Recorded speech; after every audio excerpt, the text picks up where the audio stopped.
Hello everyone, welcome to 12th Commerce Economics lecture. We are into chapter number 3, that is demand analysis.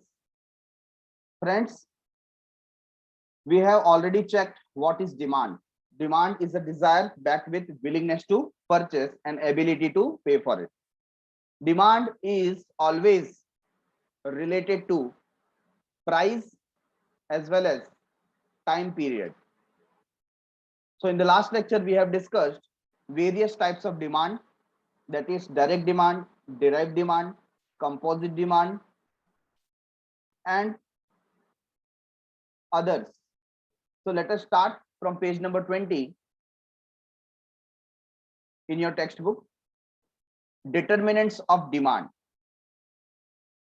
So first of all, understand what do you mean by determinants. Determinants क्या होते हैं? Determinants का मतलब होता है things which can influence demand. Demand को वो increase या decrease कर सकते हैं. ऐसे matters, ऐसी situation, ऐसे things जिसके वजह से हमारा डिमांड क्या हो सकता है, चेंज हो सकता है. तो हम यहां पर उनकी बात कर रहे हैं, डिटरमिनेंट्स. ठीक है ना. और you can write like factors affecting demand. क्या लिख सकते हैं हम? Factors affecting demand.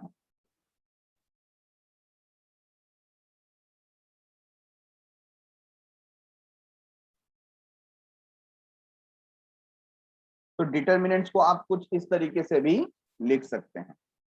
So whether you से फैक्टर, वेदर यू से डिटरमिनेंट्स, हमको अभी एक एक करके इसे लर्न करना है, समझना है. And this is a very important question in demand chapter. So let us start with point number 1 and that is price. अच्छा, फैक्टर्स की बात कर रहे हैं तो सबसे इंपॉर्टेंट फैक्टर हो जाता है प्राइस. होता है कि नहीं होता है? आपने कई बार देखा भी होगा, किसी फ्रेंड के बर्थडे पार्टी होती है या फ्रेंड ने बोला कि ठीक है चलो I will take you to the dinner, या मैं आपको कुछ खिलाता हूँ, है ना. रेस्टोरेंट में जैसे जाएगा तो पहला नजर प्रोडक्ट को छोड़ करके पहले प्राइस पे जाता है, मेनू कार्ड में, है ना. मतलब क्या है, कस्टमर पहले अपने पॉकेट चेक करता है कि how much do I have to spend, और उसके हिसाब से फिर डिमांड करेगा. मन में आया तो कुछ भी खरीद लेगा, ऐसा नहीं ना. आप लोग मॉल में जाते हो या आर सिटी में गए, डीमार्ट में गए, तो डीमार्ट में जाकर के प्रोडक्ट देखते हो तो पहले नीचे प्राइस चेक करते हो, कितना डिस्काउंट मिल रहा है. अगर डिस्काउंट ज्यादा है देन यू विल बाय मोर. अगर डिस्काउंट कम है या नहीं है तो आप बोलोगे ठीक है लेट गो करो, जब सेल होगा तब देखा जाएगा. यस और नो. तो हमारा जो डिमांड है कई बार ये अफेक्ट होता है प्राइस से, maximum time. So price determines the demand for a commodity to a large extent. Consumer prefers to purchase a product in large quantities when price of a product is less, and they purchase a product in small quantities when price of a product is high. तो यहाँ पर inverse relationship बता दिया. When price is less, demand is more, है ना. मैं यहाँ पर डीडी से डिमांड को इंडिकेट करता हूँ शॉर्ट में. When price is high, demand is less. ये रिलेशन है, इसको हम बोलते हैं इनवर्स रिलेशन. तो कस्टमर क्या करता है, लार्ज क्वांटिटी में परचेस करता है अगर प्रोडक्ट का प्राइस कम है, और स्मॉल क्वांटिटीज में परचेस करता है अगर प्रोडक्ट का प्राइस हाई है. Getting it everyone? So point number 1 is price. Next, your income. Obvious सी बात है, जिस व्यक्ति की इनकम ज्यादा होगी, जिसके पास परचेसिंग पावर ज्यादा है, वो ज्यादा डिमांड करेगा, क्योंकि उसके पास परचेसिंग कैपेसिटी है. क्या है? Purchasing capacity. Income of a consumer decides purchasing power which in turn influences the demand for the product. Rise in income. अगर आपकी इनकम बढ़ जाए, है ना, कोई व्यक्ति अगर मंथली 20,000 रुपीज अर्न करता है और उसका प्रमोशन हो गया और अब उसको मिलता है 35,000, how much he is getting? 35,000. तो पहले 20,000 था और 20,000 से 35,000 पे पहुंच गया, तो आपको क्या लगता है उसके बाइंग पैटर्न में चेंज होगा कि नहीं होगा? डेफिनेटली होगा। बहुत सारी ऐसे प्रोडक्ट होंगे जो वो पहले परचेस नहीं करता था, बट अब वो परचेस करने लगेगा। क्यों? क्योंकि इनकम राइज हो गया है, इंक्रीज हो गया है। So rise in income will lead to rise in demand for the commodity and fall in income will lead to fall in demand for the commodity। बहुत ही सिंपल बेसिक्स है। आपका income कम हो गया तो आप डिमांड करना भी कम कर दोगे। अभी देखो रिसेंटली कोविड की वजह से बहुत लोगों का परचेसिंग पावर रिड्यूस हो गया क्योंकि इनकम ही कम हो गई। किसी का 20% पे कट हो गया, किसी का 50% पे कट हो गया। तो लोगों ने क्या किया, बहुत सारे डिमांड को रिड्यूस कर दिया। लोग सोचते हैं कि ये प्रोडक्ट मुझे परचेस करना चाहिए या नहीं करना चाहिए, क्योंकि उन्हें क्या करना है, सेविंग करना है। यस और नो? तो जैसे ही इनकम कम होता है आपका डिमांड भी कम हो जाता है। तो हम यहां पर बोल सकते हैं there is a direct connection या direct relation. Which relation? Direct relation between demand and income. Demand and income. Income को कई बार हम लोग वाई से इंडिकेट करते हैं। इनकम का मतलब यील्डिंग होता है, यील्ड। ठीक है, इनकम का मतलब क्या होता है? यील्ड। तो यील्ड मतलब जो हम कमा रहे हैं। Getting it everyone? तो इनके बीच में कैसा रिलेशन है? डायरेक्ट है। मतलब क्या होता है? When income will increase demand will also increase, when income will decrease demand will also decrease. Yes और no? Point number 3, point number 3 is price of substitute goods. देखिए पहले हमने प्राइस, कौन से प्राइस की बात की? पहले हमने प्रोडक्ट के प्राइस की बात की। किसकी बात की यहां पर? प्रोडक्ट के प्राइस की बात की। यस और नो? कि प्रोडक्ट का प्राइस में अगर इंक्रीज होगा तो फिर क्या होगा? डिमांड डिक्रीज होगा। बट यहां पर हम लोग किसकी बात कर रहे हैं? हम लोग यहां पर सब्स्टिट्यूट प्रोडक्ट की बात कर रहे हैं। किसकी बात कर रहे हैं? सब्स्टिट्यूट प्रोडक्ट की। जैसे आप एग्जांपल ले लीजिए कि you are little bit hungry और आपको लगता है कुछ स्नैक्स लेना चाहिए। आप ऐसे ही बाहर निकले तो आपके सामने दिखा एक वड़ा पाव का स्टॉल, और वहां पर आपको दो चीजें मिल रही है। सपोज वड़ा पाव मिल रहा है, भजी पाव मिल रहा है, समोसा पाव मिल रहा है। तो कई बार क्या होता है, हम सोचते हैं कि कम पैसे में काम बन गया तो अच्छा है, उसका ऑल्टरनेटिव ढूंढते हैं। हाँ या ना? तो उसमें क्या होता है कि एक्चुअली आप गए थे वड़ा पाव के लिए, लेकिन आपको लगा कि वड़ा पाव से बेटर आज समोसा खा लिया तो मेरे कुछ रुपए बच जाएंगे। एग्जाम्पल है ना? दूसरा एग्जाम्पल, अगर आप टी के लिए गए हैं और टी का प्राइस है 10 रुपीज, बराबर है? टी के लिए गए, टी का प्राइस है 10 रुपीज और आपको बगल में कॉफी मिल रही है और कॉफी का प्राइस है 8 रुपीज। एक्चुअली आप किसके लिए गए थे?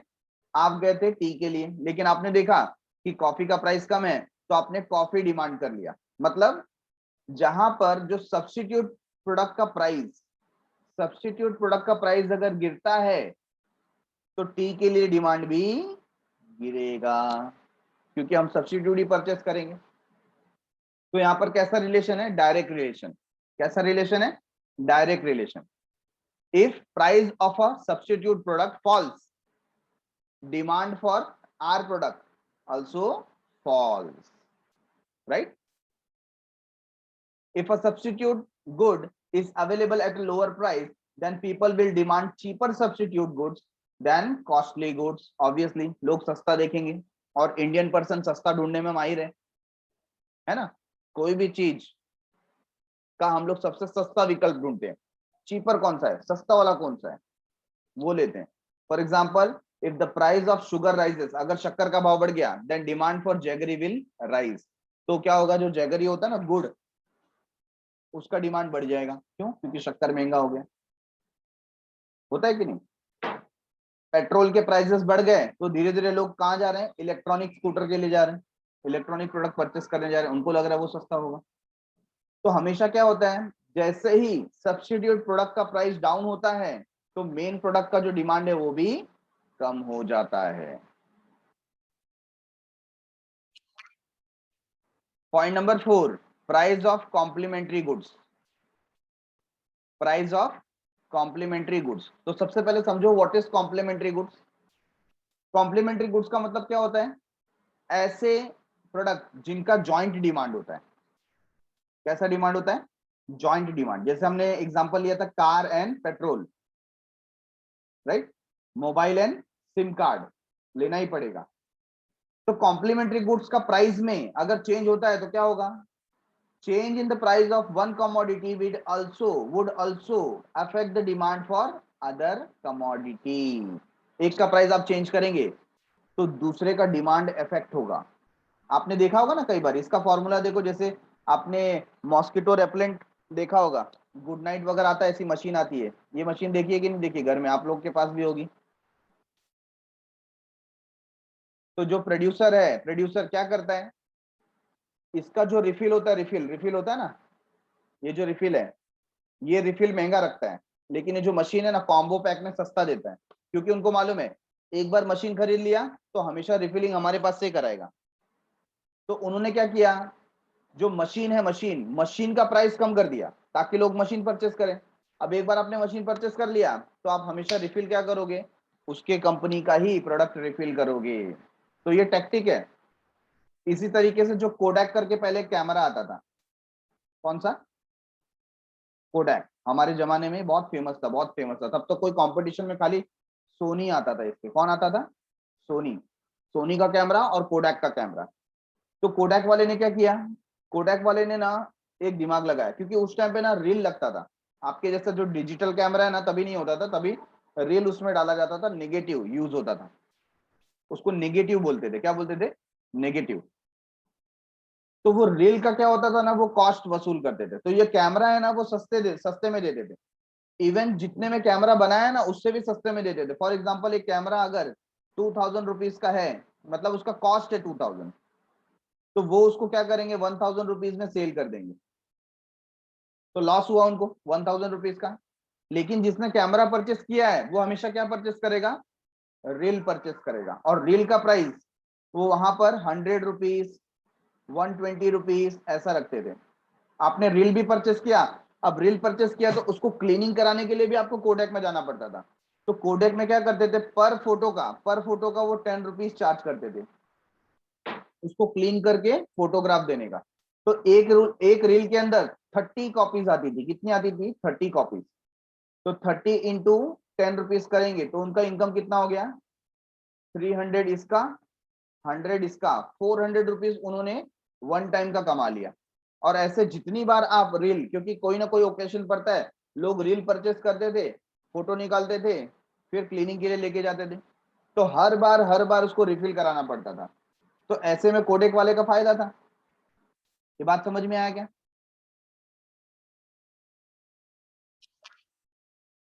Point number 5, nature of product. हम यहाँ पर डिमांड को कौन से फैक्टर अफेक्ट कर सकते हैं उसकी बात कर रहे हैं। तो फिफ्थ फैक्टर है नेचर ऑफ प्रोडक्ट। प्रोडक्ट का नेचर कैसा है, प्रोडक्ट की प्रकृति।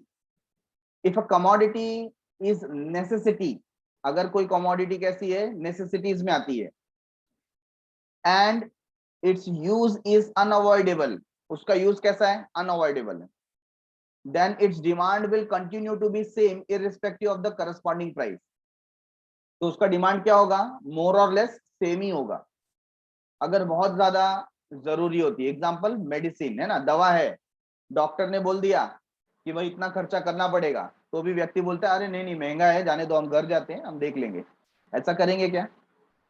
बहुत रेयर ऐसा होगा कभी, है ना। सब ट्राई करते हैं कि नहीं महंगा होने दो, कुछ भी होने दो, जान बचाना इंपॉर्टेंट है, ठीक है ना। तो medicine to control blood pressure, तो ब्लड प्रेशर हो गया, डायबिटीज की मेडिसिन हो गए। तो जो एसेंशियल कमोडिटी है, नेसेसिटी है, उसमें फिर व्यक्ति सोचता नहीं है कि उसका प्राइस क्या होगा। तो नेचर ऑफ प्रोडक्ट भी बहुत मायने रखता है। प्राइस थोड़ा सा 19-20 हुआ, ऊपर नीचे हुआ, चल जाता है, ज्यादा फर्क पड़ेगा नहीं डिमांड के अंदर। ठीक है, बहुत ही सिंपल था। साइज ऑफ पॉपुलेशन, भाई ये भी मैटर करता है। जिस कंट्री में पॉपुलेशन ज्यादा होगा, इंडिया जैसी कंट्री, चाइना जैसी कंट्री, वहां पे डिमांड भी हाई होगा। हम जितना प्रोड्यूस करते हैं ना, उसमें का 70-80% हम खुद ही कंज्यूम कर जाते हैं, तो एक्सपोर्ट किधर से होगा, इसलिए हमारे एक्सपोर्ट्स बहुत कम है। जितना उगाते हैं उतना हमको ही कम पड़ता है, तो बाहर वालों को क्या दें। Larger the size of population, greater will be the demand for a commodity, and smaller the size of population, smaller will be the demand for the commodity.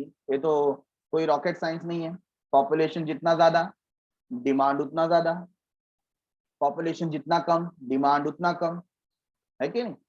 अभी देखो घर में ही अगर पॉपुलेशन ज्यादा है ना, किसी किसी घर में कैसे होते हैं, 4 to 5 सिबलिंग्स है ना, 4-5 बच्चे होंगे, तो एक के लिए ड्रेस लेकर के आओ तो बाकी भी चालू हो जाएंगे, पप्पा मला पण पाहिजे, मला पण पाहिजे, जसं ताईला आणला ना तसंच मला पाहिजे, है कि नहीं। अभी एक के लिए लाया तो सबके लिए लाओ, एक का बर्थडे है तो सबका बर्थडे मनाओ, एक के लिए गिफ्ट आया तो सबके लिए गिफ्ट लाओ, नहीं लाओ तो फिर महाभारत चालू।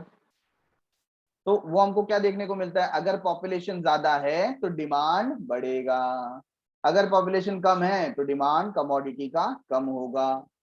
नंबर 7 क्या है, expectations about future price. Expectation about future price. तो जब कभी हमको ऐसा लगता है, सपोज आप मार्केट में गए और आपको परचेस करना है ऑनियन, क्या परचेस करना है, ऑनियन, ठीक है। अच्छा, आज आज आपको ऑनियन का प्राइस मिल रहा है, मैं यहां पर लिख देता हूं टुडे। आज आप मार्केट में गए तो ऑनियन का प्राइस है, एग्जांपल में ले लेता हूं 30 रुपीज पर किलोग्राम। कितना है, 30 रुपीज पर किलोग्राम। और आपको मालूम है कि ये जो प्राइस है ये फ्यूचर में बढ़ने वाला है ना। टुमारो, कल ये प्राइस हो जाएगा 40 रुपीज। तो आज की तारीख में आप क्या करोगे, आप कम परचेस करोगे कि ज्यादा परचेस करोगे। डेफिनेटली वी विल बाय मोर, है ना, 30 पे ज्यादा बाय कर लेंगे, क्यों, हमको मालूम है कल और महंगा हो जाएगा, इससे अच्छा आज परचेस कर लेते हैं। होता है कि नहीं होता है, वही बात है यहाँ पर। इसको हम कहते हैं स्पेक्युलेशन। क्या बोलते हैं, स्पेक्युलेशन। स्पेक्युलेशन का मतलब क्या होता है, फ्यूचर प्राइस एक्सपेक्टेशन। हम आगे का अंदाजा लगाते हैं प्राइस बढ़ेगा या कम होगा। देखो, जिसको गोल्ड परचेस करना होता है ना, वो क्या बोलता है, अरे शादी के टाइम पे गोल्ड महंगा हो जाएगा, या अक्षय तृतीया को गोल्ड महंगा हो जाएगा, इससे अच्छा हम लोग ऑड डे में परचेस करते हैं जहां पर गोल्ड थोड़ा सस्ता मिले, हाँ या ना। So if the consumer expect the price to fall in future, अगर उसको ऐसा लगता है कि फ्यूचर में प्राइस कम हो जाएगा, तो आज वो डिमांड कम करेगा। कभी कभी देखो, आपको गुड्स चाहिए तो आप वेट करते हो, अभी 15 अगस्त आ रहा है ना तो सेल चालू होएगा, अभी दिवाली आ रहा है ना तो हम टीवी ना दिवाली में परचेस करेंगे, क्यों, सेल में सस्ता मिलेगा। तो आपने क्या किया, आज का डिमांड को कम कर दिया, और जब सेल होगा तब आप परचेस करेंगे। He will buy less in the present at the prevailing price, वो बहुत कम परचेस करेगा आज की तारीख में। Similarly, if he expect the price to rise in future, अगर उसको लगा कि फ्यूचर में प्राइस बढ़ने वाला है, so he will buy more in the present at the prevailing price. तो अगर उसको लगेगा कि आगे जाके प्राइस और बढ़ेगा, तो आज की तारीख में वो ज्यादा खरीद लेगा। Yes sir.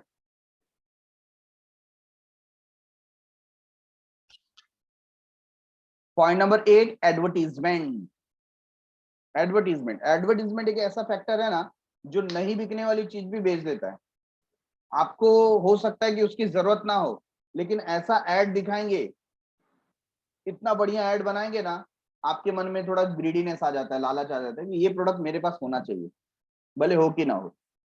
कई बार आता है ना टेली शॉपिंग नेटवर्क, या नापतोल आता है टीवी के ऊपर, तो लोग एक्सरसाइज करने वाली मशीन बताते हैं, इससे एक्सरसाइज कीजिए आपका बेली फैट कम हो जाएगा, आप फिर से तंदुरुस्त हो जाएंगे, हाइट बढ़ाने की दवाई आ गई। और लोग सोचते हैं कि नहीं, ये तो एडवर्टीजमेंट कर रहा है तो अच्छा होगा, आई शुड बाई इट। तो एडवर्टीजमेंट इतना अच्छा होता है कि लोग क्या करते हैं, परचेस करते हैं। अभी मुझे बताइए, ये जो अजय देवगन है, शाहरुख खान है, ये लोग आजकल वो केसरी वाला ऐड करते हैं, जुबान केसरी। जुबान केसरी क्या है भाई? क्या ये हमारी सेहत के लिए अच्छा है? Answer is no. तो भी लोग जुबा केसरी कर रहे हैं और एडवर्टीजमेंट दिखाया, तो जो बच्चे थोड़े उनको अपना रोल मॉडल मांगते हैं, है ना, कौन आया, किरण किरण किरण खाता है तो हम भी खाएंगे, अजय देवगन खाता है तो हम भी खाएंगे।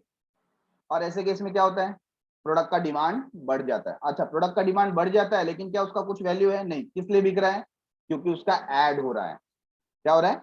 ऐड हो रहा है। तो ऐसे बहुत सारे प्रोडक्ट हैं जो अनवांटेड हैं, बट ऐड दिखा रहा है ना, तो लोग ले रहे हैं। कोल्ड ड्रिंक, कोल्ड ड्रिंक क्या है? हाइड्रोक्लोरिक अम्ल है। क्या उसको बॉडी के लिए कुछ बेनिफिट है? Answer is no. तो भी कोई ना कोई स्पोर्ट्स में दिखाता है कोल्ड ड्रिंक पीना चाहिए। बीच में आपको मालूम है ना, वो भी हुआ था, एक फुटबॉलर था, उसने क्या किया, उसके सामने कोल्ड ड्रिंक रखा हुआ था, पेप्सी या कोका कोला कुछ रखा था, तो उसने उठा करके साइड में कर दिया और बोले ड्रिंक वाटर। उसने अच्छा काम किया। लेकिन लोग ऐसा शो करते हैं और सामने रख दिया। क्यों रख दिया? लोगों को लगेगा, क्या लगेगा, कि ये जो पर्टिकुलर एथलीट है, ये जो पर्टिकुलर स्पोर्ट्स पर्सन है, ये क्या करता है, ये कोल्ड ड्रिंक पीता है तो हम भी पियेंगे। तो गलत मैसेज नहीं देना चाहिए। लेकिन यहाँ पर एडवर्टीजमेंट के नाम पे क्या होता है, सब कुछ बिकता है। एडवर्टाइज करो, जैसे आपने एडवर्टीजमेंट किया, प्रोडक्ट का डिमांड बढ़ेगा। एडवर्टीजमेंट नहीं कर रहे हो जिस प्रोडक्ट का, उसका डिमांड कम होता है। यस और no? So advertisement, sales promotion schemes and effective salesmanship tends to change the preference of customer and lead to demand for many products, for example cosmetics, toothbrush, etc. है ना, ऐसे बहुत सारे प्रोडक्ट हैं जिसका आप अगर ऐड करते हो तो बहुत धमाल चलता है कि नहीं? और ऐड नहीं करोगे, आपका प्रोडक्ट कितना भी अच्छा होने दो, अगर आप एडवर्टीजमेंट नहीं करोगे तो उसका डिमांड तेजी से बढ़ेगा नहीं। Getting it everyone?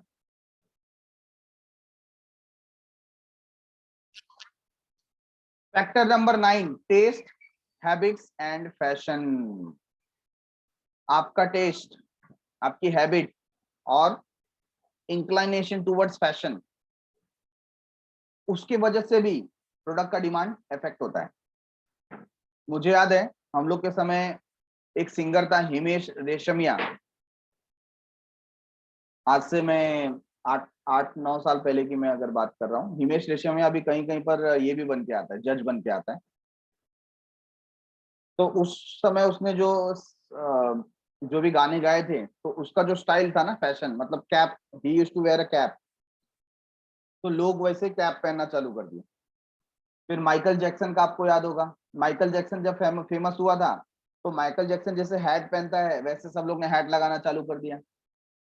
तो फैशन, और फैशन आ गया ना, भले वो प्रोडक्ट कॉस्टली होगा लेकिन लोग परचेस करेंगे, तो ऑटोमेटिकली डिमांड क्या हो जाता है, चेंज हो जाता है।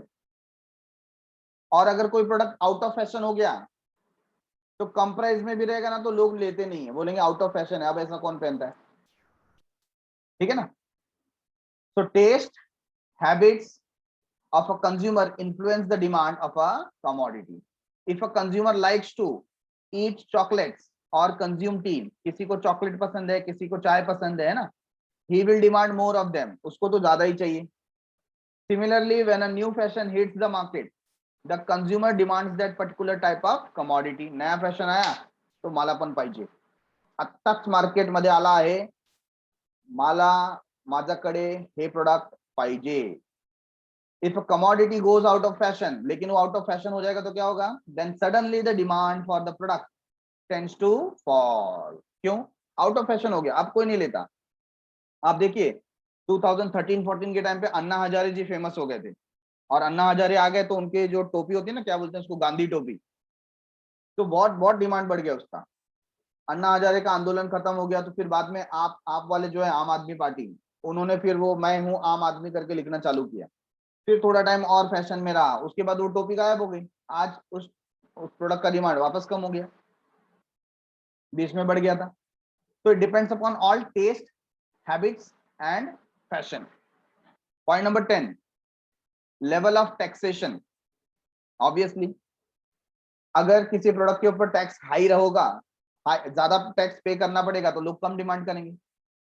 High rates of taxes on goods और services would increase the price of the goods और सर्विसेज, उसका प्राइस बढ़ जाएगा। बीच में देखो रेस्टोरेंट वगैरह था ना, तो जब जीएसटी स्टार्टिंग में आया था तो रेस्टोरेंट के फूड के ऊपर 18% तक क्या लगता था, जीएसटी।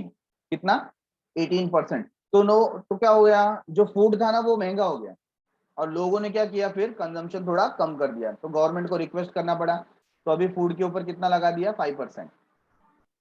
ठीक है, तो फिर क्या हुआ, कंजम्पशन फिर थोड़ा लेवल में आया। This in turn would result in decrease in demand for goods और सर्विसेज एंड वाइस वर्सा।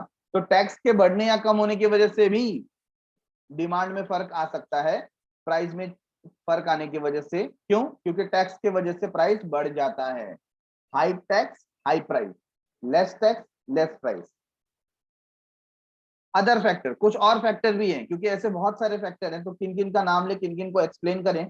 तो अदर फैक्टर में डाल दिया कैलामिटी कंडीशन, है ना, क्लाइमेट चेंज हो जाएगा तो भाई ऑब्वियसली अभी जैसे बारिश स्टार्ट हो गई तो क्लाइमेट चेंज हो गया, लोगों को सर्दी बुखार होगा तो मेडिसिन का डिमांड बढ़ जाएगा। Change in the technology, technology बदल गई तो पुरानी टेक्नोलॉजी आउटडेटेड हो जाएगी, उसका डिमांड कम हो जाएगा और न्यू टेक्नोलॉजी का डिमांड बढ़ जाएगा। गवर्नमेंट पॉलिसी, गवर्नमेंट की पॉलिसी चेंज हो गई तो डिमांड बदल जाता है कि नहीं। गवर्नमेंट ने अगर प्लास्टिक बैन कर दिया तो बिकना बंद हो जाएगा, तो प्लास्टिक से रिलेटेड आइटम्स कम हो जाएंगे। कस्टम्स एंड ट्रेडिशन, कस्टम और ट्रेडिशन की वजह से, जैसे इंडिया में ना कस्टम है गोल्ड ज्वेलरी का, फॉरेन कंट्री में गोल्ड ज्वेलरी इतना नहीं होता, वहां डायमंड या अदर जो स्टोन होते हैं वो ज्यादा बिकते हैं, बट गोल्ड के लिए इतना कोई भागम भाग नहीं है। लेकिन इंडियन कस्टम ट्रेडिशन क्या है, गोल्ड। तो लोग क्या करते हैं, एट एनी कॉस्ट, है ना, कैसा भी रहे, घर में खाने को रहे ना रहे, लेकिन कुछ ना कुछ गोल्ड का वो लोग वर्कआउट कर लेते हैं। तो ये क्या है, अदर फैक्टर्स जो डिमांड को अफेक्ट करते हैं, और इसके अलावा भी है फैक्टर्स, बट सारे के सारे हम लोग यहाँ पर नहीं बता सकते। तो हमने यहाँ पर 11 पॉइंट देखा। पॉइंट नंबर 1 था प्राइस, जो सबसे इंपॉर्टेंट है। सेकंड था income, income direct relationship show करता है। थर्ड है price of substitute goods. Fourth है price of complementary goods. Fifth है नेचर ऑफ प्रोडक्ट। सिक्स्थ है साइज ऑफ पॉपुलेशन। सेवेंथ है स्पेकुलेशन, या बोल सकते हो expectations about future price. Then we have advertisement, then we have taste habit and fashion. 10th level of taxation, और उसके बाद other factors. Getting it everyone? Upcoming topic is a very hot topic and that is law of demand. Law of demand किस बारे में बात करता है, demand का लॉ क्या है। अभी अभी हमने देखा relationship between price and demand, तो आइए लर्न करते हैं। The law of demand was introduced by professor Alfred Marshall. इनका नाम आप ध्यान रखिए, बहुत ही महान व्यक्ति हैं, शख्सियत हैं, जिन्होंने हमको लॉ ऑफ डिमांड का फैक्टर समझाया है। उन्होंने एक बुक लिखा था इन 1890, प्रिंसिपल ऑफ इकोनॉमिक्स। कौन सा बुक लिखा, principle of economics, published in 1890। ये आपको ऑब्जेक्टिव में पूछा जाएगा, कहां पूछा जाएगा, ऑब्जेक्टिव में। और आजकल ऑब्जेक्टिव का जमाना है, ऑब्जेक्टिव जितना स्ट्रांग होगा उतने अच्छे आपके मार्क्स आएंगे। सो प्रोफेसर अल्फ्रेड मार्शल, इन्होंने अपना बुक प्रिंसिपल ऑफ इकोनॉमिक्स में जो 1890 में पब्लिश हुआ था, उसमें लॉ ऑफ डिमांड को हाईलाइट किया, इंट्रोड्यूस किया। The law explains the functional relationship between price and quantity demanded. कौन सा रिलेशन, फंक्शनल रिलेशन, मतलब प्राइस के साथ में डिमांड कैसे काम करता है, it's a functional relationship. Statement of law, very important. Statement क्या कहता है, तो प्रोफेसर अल्फ्रेड मार्शल, उन्होंने ये स्टेटमेंट दिया, अदर थिंग्स बीइंग इक्वल, बाकी सब चीजों को सेम रखा जाए, एज इट इज रखा जाए, उनमें कोई चेंज ना हो। बाकी सब चीजें मतलब कौन सी चीजों की बात कर रहे हैं, income, taste, habit, fashion, advertisement, जो हमने फैक्टर्स देखे ना, उसमें कोई चेंज ना हो, सिर्फ हम प्राइस के और डिमांड के बारे में बात करें। किसके बारे में बात करें, प्राइस एंड डिमांड के बारे में बात करें। बाकी सारी चीजें, income, price of substitute, price of complementary goods, nature of product, advertisement, taxation policy, ये सब कुछ सेम है, सब कुछ सेम है। तब क्या होगा, keeping other things being constant और other things being equal, higher the price of a commodity, smaller is the quantity demanded. अगर प्राइस ज्यादा होगा तो क्वांटिटी डिमांडेड कम होगी। And lower the price of a commodity, अगर प्राइस कम होगा, larger is the quantity demanded, लोग ज्यादा डिमांड करेंगे। एकदम सिंपल है, inverse relation. So in other words, other factors remaining constant. देखो हम प्राइस को छोड़ के बोल रहे हैं, हमने ऊपर जितने भी डिटरमिनेंट्स किए, पहला पॉइंट था प्राइस, तो प्राइस को छोड़ करके बाकी जितने भी 10 पॉइंट थे सबको कांस्टेंट रखना है, एज इट इज रखना है, सेम रखना है, उसमें कोई चेंज नहीं है। चेंज क्या होगा? सिर्फ only price. So other factors remaining constant, if the price of a commodity rises, if the price of a commodity rises, demand for it falls, उस प्रोडक्ट का, उस कमोडिटी का डिमांड क्या होगा? कम होगा। And when the price of a commodity falls, अगर उसका price आपने कम कर दिया, demand for the commodity rises, उसका डिमांड बढ़ जाएगा। Thus there is an inverse relationship between price and quantity demanded, दोनों के बीच में inverse relation है। So symbolically the functional relationship between demand and price is expressed as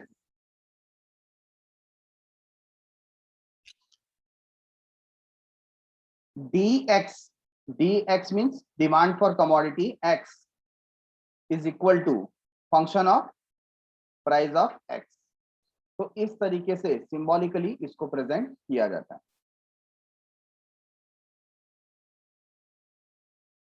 तो जैसा हमने लॉ ऑफ डीएमयू में एजम्पशन कवर किया था, उसी तरीके से अभी एजम्पशन देख रहे हैं। एजम्पशन हमें क्या दिखाता है? एजम्पशन हमें दिखाता है कि लॉ को स्टार्ट करने के पहले कुछ चीजें हमें एज्यूम करनी पड़ती है और तभी जाकर के लॉ काम करेगा। अगर ये एजम्पशन ना हो तो हमारा लॉ वर्क नहीं करेगा। तो हमारा लॉ क्या है? सबसे पहले लॉ को समझ लेते हैं, relationship of price and demand. Price and demand, when price will increase, demand will decrease, when price will decrease, demand will increase। ठीक है, ये हमारा क्या है? लॉ है। अब ये लॉ कब फिट बैठेगा? ये लॉ कब वर्क करेगा? जब हम ये एजम्पशंस रखेंगे। तो assumption number 1, constant level of income. अब आप ज्यादातर देखोगे ना, एजम्पशन क्या होगा? जो ऊपर हमने डिटरमिनेंट्स देखे थे, हम बोलेंगे कि उन डिटरमिनेंट्स में कोई चेंज नहीं होना चाहिए, तब लॉ काम करेगा। तो आपको याद आता है पॉइंट नंबर 2 वहां पर क्या था? इनकम। तो हमने यहां पर इनकम से स्टार्ट किया, constant level of income, constant level of income.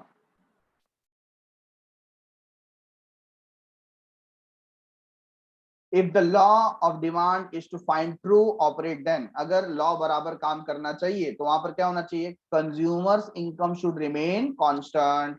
Consumer के इनकम में कोई चेंज नहीं होना चाहिए। हम ऐसा लिख सकते हैं, there should not be any change in consumers income, it should be constant, it should be constant. क्योंकि अगर उसका इनकम चेंज हो गया तो प्राइस भले ही चेंज होने दो, वो डिमांड वही करेगा। क्यों? क्योंकि उसका इनकम चेंज हो गया। तो डिमांड के ऊपर अलग इफेक्ट आएगा, हमारा लॉ काम नहीं करेगा। तो हम चाहते हैं कि अगर लॉ प्रॉपर काम करे तो उसके लिए उसका इनकम कैसा होना चाहिए? Constant, that means unchanged. If there is rise in income, people may demand more at a given price। अगर इनकम बढ़ गई तो लोगों की डिमांड ऑटोमेटिकली बढ़ जाएगी। Point number 2, no change in size of population. Population का साइज चेंज नहीं होना चाहिए। It is assumed that the size of population remains unchanged। Population change नहीं होगी, ऐसा हमको assumption रखना है। Any change in the size and composition of the population of a country affects the total demand of the product। Product का जो total demand है, definitely उसको पॉपुलेशन अफेक्ट करता है। Point number 3, price of substitute goods remain constant. आप किसी एक particular product के प्राइस के बारे में आप स्टडी कर रहे हो, लेकिन अगर उसके सब्स्टिट्यूट का प्राइस चेंज हो गया, उसके सब्स्टिट्यूट का प्राइस चेंज हो गया, तो डेफिनेटली डिमांड इफेक्ट करेगा। अभी तक आप वोडाफोन का सिम कार्ड यूज कर रहे थे, किसका फोन सिम कार्ड यूज कर रहे थे? वोडाफोन का, ठीक है ना। अब ये जो वोडाफोन है, ये वोडाफोन ने सपोज प्राइस रखा हुआ था 100 रुपीज, बराबर है, और उसने प्राइस ड्रॉप कर दिया अब 90 रुपीज पे। लेकिन आपको मालूम पड़ा मार्केट में जो जियो है वो आपको 75 रुपीज में दे रहा है। तो भले यहाँ पर प्राइस डाउन हुआ है, तो लोग वोडाफोन के लिए जाएंगे क्या? नहीं, लोग कहां स्विच हो जाएंगे? जियो के लिए। क्यों? क्योंकि जियो सस्ता दे रहा है। यस और नो? तो हम चाहते हैं कि लॉ काम करे, और लॉ कब काम करेगा? When there is no change in price of substitute. उसका प्राइस कांस्टेंट रहेगा, उसके प्राइस में कोई इफेक्ट नहीं होगा। किसके प्राइस की बात कर रहे हैं? सब्स्टिट्यूट के प्राइस की बात कर रहे हैं, ठीक है। It is assumed that the price of substitute remain unchanged. Any change in the price of the substitute will affect the demand for the commodity. Point number 4, price of complementary goods remain constant. Complementary goods का मतलब क्या हो जाता है? Joint demand, right?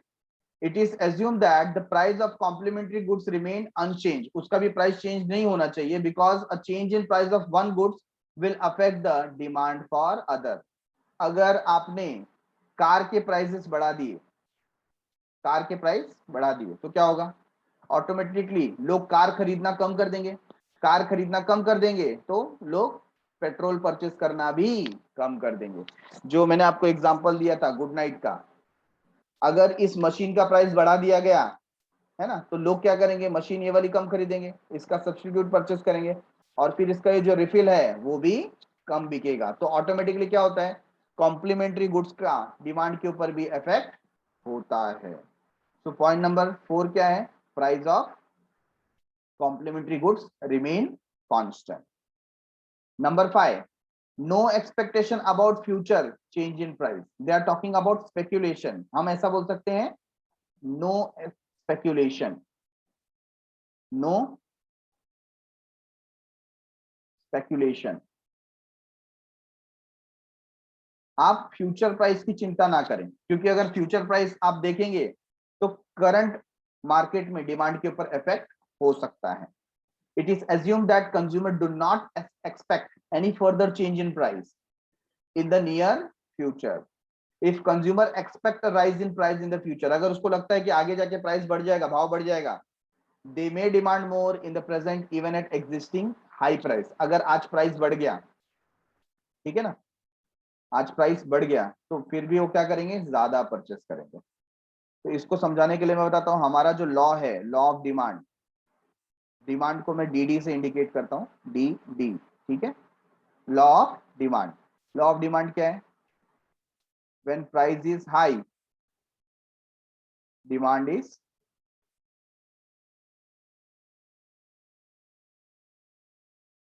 Low. When price is low, demand is high. ये हमारा क्या है? लॉ।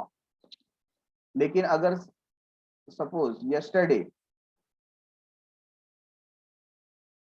कोई एक पर्टिकुलर कमोडिटी है, for example we have sugar, और कल तक उसका प्राइस था 35 रुपीज पर किलोग्राम। टुडे, आज प्राइस हो गया उसका 40 रुपीज पर किलोग्राम। तो आपको क्या लगता है, प्राइस बढ़ने की वजह से क्या होना चाहिए? प्राइस बढ़ने की वजह से डिमांड कम होना चाहिए। लेकिन लोगों को ऐसा लग रहा है कि टुमारो, कल क्या होने वाला है? प्राइस 45 रुपीज तक हो जाएगा पर किलोग्राम। तो आज की तारीख में भले प्राइस 35 से 40 हो गया, तो भी लोग क्या करेंगे? यहाँ पर डिमांड ज्यादा करेंगे। ये बात समझ में आई क्या? ऐसा क्यों? यहाँ तो बताया है कि प्राइस अगर बढ़ता है तो डिमांड कम होता है। यहाँ पर आप देख रहे हैं प्राइस इंक्रीज हुआ तो भी डिमांड इंक्रीज हुआ। क्यों हुआ? क्योंकि लोग किसके बारे में सोच रहे हैं? Future price. किसके बारे में सोच रहे हैं? Future price. Yes sir.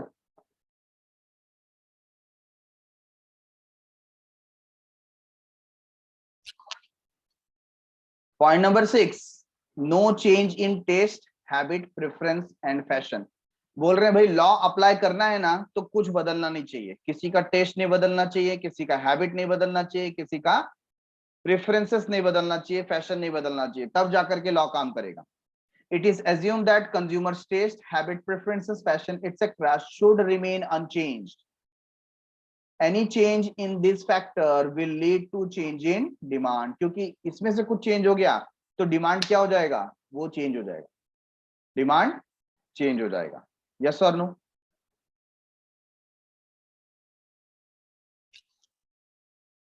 Like लोग जिम ज्वाइन करते हैं, ठीक है ना, जिम का प्राइस फॉर एग्जांपल पहले था 10,000 रुपीज पर एनम, हाँ साल का 10,000 लेते थे। अब क्या हुआ, अब जिम का जो प्राइस है वो इंक्रीज हो गया, कितना हो गया, अब उन्होंने कर दिया 12,000 रुपीज पर एनम।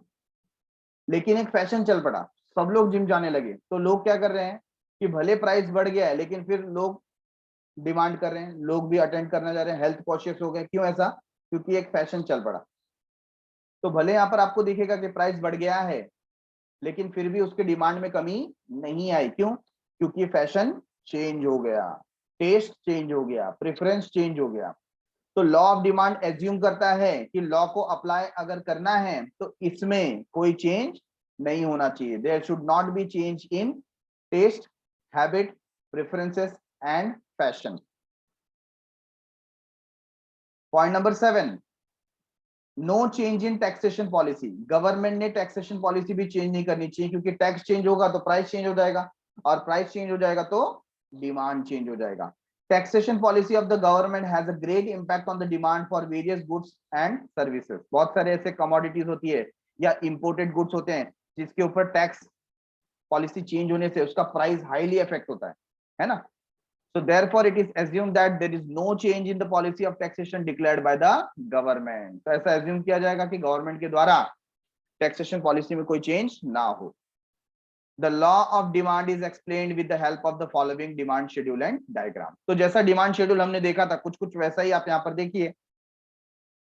यहाँ पर हम लोग इंडिविजुअल डिमांड शेड्यूल देख रहे हैं जहां पर हमारा प्राइस पहले था 50 और धीरे धीरे प्राइस में ड्रॉप आया है, ठीक है ना। आप अगर वर्टिकली जाएंगे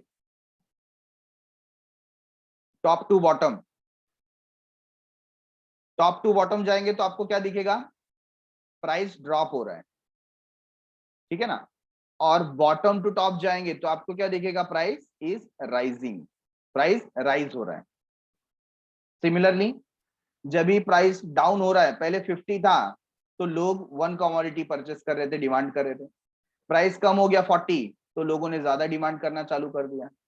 30 हो गया तो और डिमांड को बढ़ा दिया, क्वांटिटी बढ़ा दिया। 20 हो गया तो क्वांटिटी और इंक्रीज हो गई। प्राइस और कम कर दिया 10 रुपीज पे तो यहाँ पर हाईएस्ट क्वांटिटी लोग परचेस कर रहे हैं, बराबर है। जैसे देखो सिनेमा हॉल के टिकट्स होते हैं, ठीक है ना। पहले सिनेमा हॉल के जो टिकट्स थे थिएटर्स में, है ना, 200, 250, 300, 350 रुपीज तक ऐसा जाता था। लोगों ने फिर कुछ कुछ सिनेमा हॉल ने क्या किया, 350 से 300 पे आए, then they came to 180 rupees, ठीक है। अब मॉर्निंग के जो शोज होते हैं वो 100 रुपीज में भी दिखाए जाते हैं, early in the morning 6 o'clock। तो देखेंगे ना तो डिमांड बढ़ गया। ज्यादातर जो कॉलेज स्टूडेंट होते हैं वो क्या करते हैं, early in the morning 6 o'clock theatre जाते हैं। क्यों? क्योंकि प्राइस कम है। जो वो मूवी सोच रहे थे कि नहीं देखेंगे, चलो प्राइस कम है ना, देख के आते हैं, आया ना। तो यहाँ पर क्या हो रहा है, डिमांड ऑटोमेटिकली इंक्रीज हो रहा है। तो ये डिमांड शेड्यूल हमको ये शो करता है। Yes sir. As shown in the table 3.3, when a price of a commodity X is 50, commodity का प्राइस जब कितना था, 50 था, क्वांटिटी डिमांडेड इज 1 किलोग्राम। कितना क्वांटिटी डिमांड हो रहा था, 1 किलोग्राम यहाँ पर डिमांड हो रहा था, ठीक है। When price falls from 50 to 40, 50 से 40 पे आ गया, quantity demanded rises from 1 kilo to 2 kilograms.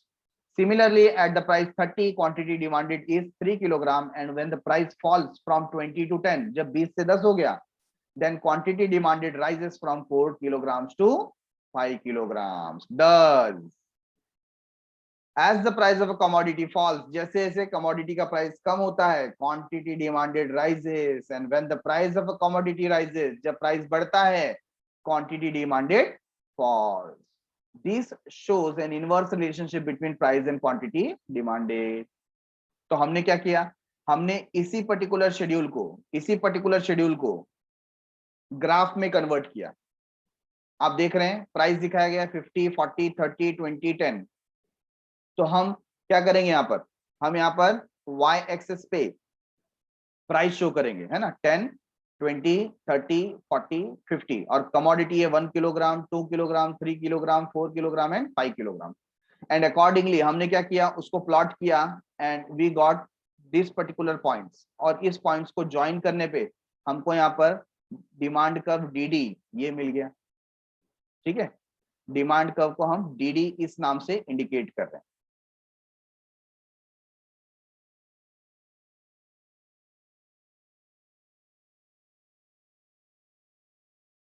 So in the figure, X is represent the demand for commodity. X axis आपको क्या दिखा रहा है, demand for commodity, and Y axis represent the price of commodity. तो आपको clearly ना इसी तरीके से मेंशन करना है एग्जाम में। आप जब ये ग्राफ बनाएंगे तो आपको बताना पड़ेगा कि X पे क्या दिखाया जा रहा है, क्वांटिटी डिमांडेड, राइट है, और Y पे क्या दिखाया जा रहा है, Y पे दिखाया जा रहा है प्राइस ऑफ कमोडिटी। ऐसा आपको डिनोट करना पड़ेगा। Then you will write demand, that is DD curve which slopes downward from left to right due to an inverse relationship between price and quantity demanded. तो प्राइस और quantity demanded के inverse relationship के कारण, किसके कारण, inverse relationship के कारण हमको ये डाउनवर्ड स्लोपिंग, कैसा डाउनवर्ड स्लोपिंग मिलता है, क्या मिलता है, demand curve from left to right. Getting it everyone? तो इस तरीके से हम यहाँ पर लॉ ऑफ डिमांड को समझ सकते हैं। हमने देखा स्टेटमेंट ऑफ लॉ, हमने देखा अजम्पशन, हमने देखा demand schedule and graph of the demand curve. तो thanks a lot for watching. मिलते हैं अगले एपिसोड में, तब तक के लिए बाय बाय, शुक्रिया, शब्बा खैर, सायोनारा, बाय बाय एवरीवन।